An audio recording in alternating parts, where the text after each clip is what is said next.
Sam Harris on a recent podcast spoke about people who are otherwise intelligent but also religious. Let's listen.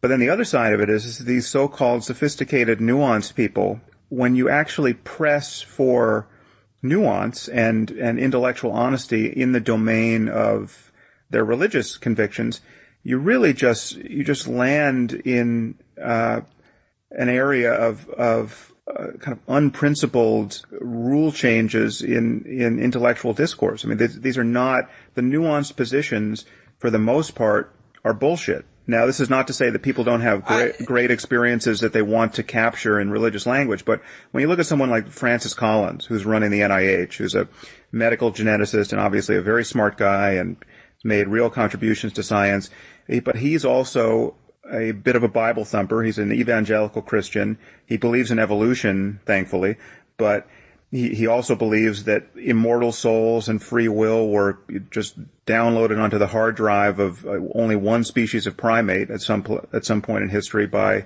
an almighty God.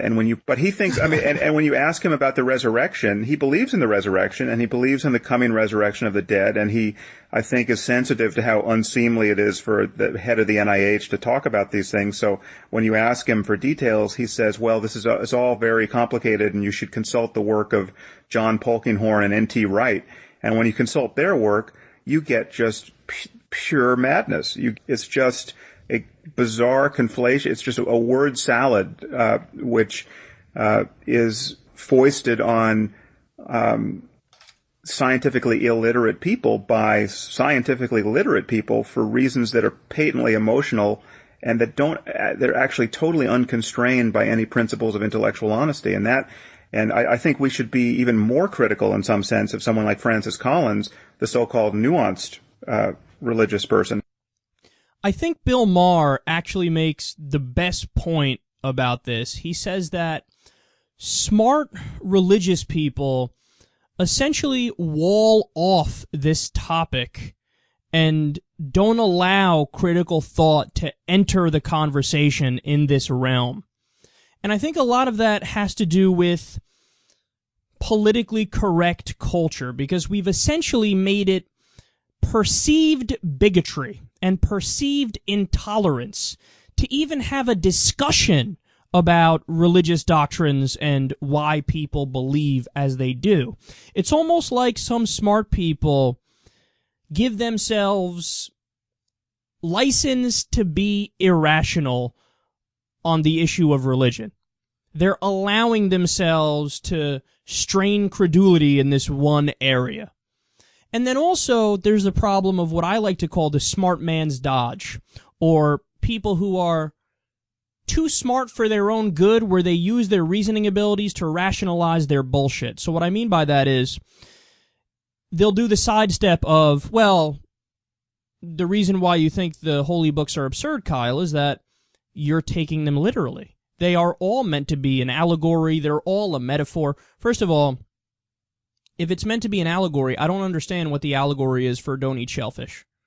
What's the deeper truth in there that I'm missing? What's the deeper truth in don't eat pork? What's the deeper truth in don't touch your wife when she's on her period? What's the deeper truth in sell your daughter off to her raper? What's the deeper truth to a seven-headed dragon? What's the deeper truth to the world having four corners? In other words, the world being flat. What's the deeper truth there? No, it's just empirically false garbage that you're now trying to pawn off as something other than empirically false garbage. Again, the smart man's dodge. So, here's my point. Taking people at their word is the default position. Like, I had this argument with somebody one time on Twitter. I almost fucking pulled my hair out, and then I decided I'm not going to debate this on Twitter anymore because it's insanity to do so. Where somebody tried to claim that when they say, well, the Bible's just an allegory, right? Or the Bible's just a metaphor. And I say, no, it's meant to be taken literally. They tried to make it a wash and say, well, you say this, I say this, so it's 50-50, nobody knows, let's move along here. No. The burden of proof is on you. The default position is that you take people at their word, and when they say X, they mean X. So when they say, hey, here are 10 commandments, what they mean is, here are 10 fucking commandments. Don't violate these things. If you do violate these things, then see said punishments we wrote down in the Bible for these things, right? So taking people at their word, taking the holy books literally is the default position. You need to come with the overwhelming evidence to tell me that I shouldn't believe my lying eyes when you say, no, they actually mean don't take it literally. It means this weird interpretation that I just fucking made up and came up with right now that you should believe over what it actually says. This is what I mean. Too smart for their own good. Somebody like Reza Aslan, who in many ways I really like, he does this all the time. Where it's like, no, it's just your problem is that you're a fundamentalist, he would say to people like me, because you are interpreting the holy books literally. But again, the default position is that they mean what they say, not that they mean the shit that you just made up because it makes you feel better about the book itself. So, he's got a point, man. I mean, I'm of the belief that the truly, truly intelligent people are people who are willing to be objective even when it's scary to do so, are willing to question everything. What you find a lot of times is that there are smart people who have walled off this part of discussion, who have decided that their religious beliefs are set in stone, don't question that, but every other area they'll be empirical. And you have to come to the conclusion that they really are just not being intellectually honest. They're just not being straightforward. They're lying to themselves.